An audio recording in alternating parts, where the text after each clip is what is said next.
Much have I traveled in realms of gold, and many goodly states and kingdoms have I seen. Round many western islands have I been, which bards in fealty to Apollo hold. Oft of one wide expanse had I been told that deep-browed Homer ruled as his demesne.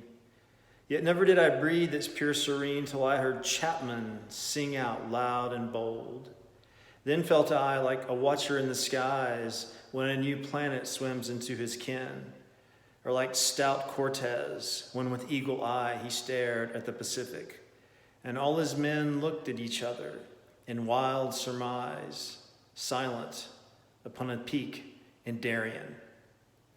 Well, this is, of course, the famous early sonnet of Keats from 1816 on first looking into Chapman's Homer.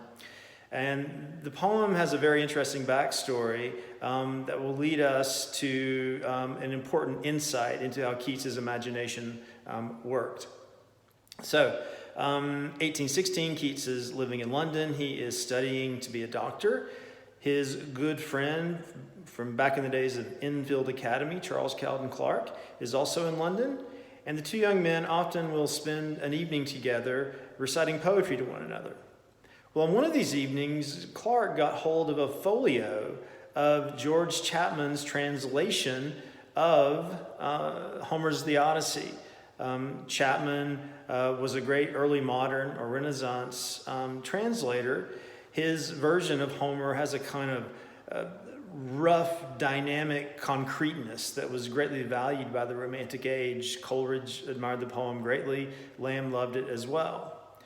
Well, Cowden Clarke records a moment. He says, as I was reading a passage from Chapman's Homer, I noticed something about Keats. When I read the line, Odysseus's heart was soaked through by the sea, he looked up at Keats, and Keats had what Cowden Clarke called a delighted stare.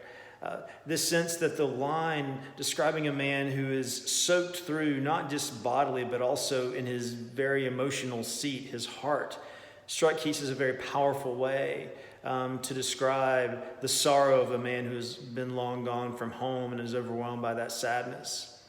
So the two read to one another throughout the night. Finally, at dawn, they part ways.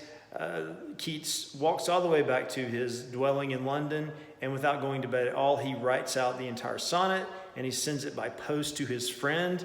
When his friend Cowden Clarke gets up to breakfast at 10 a.m., there's the poem on the table. Lovely.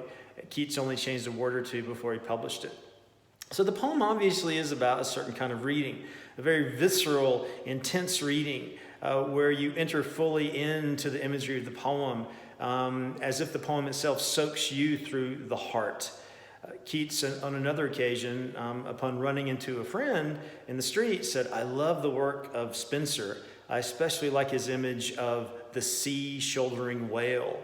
And apparently Keats bent over and then kind of hoisted himself up as if he were a whale himself.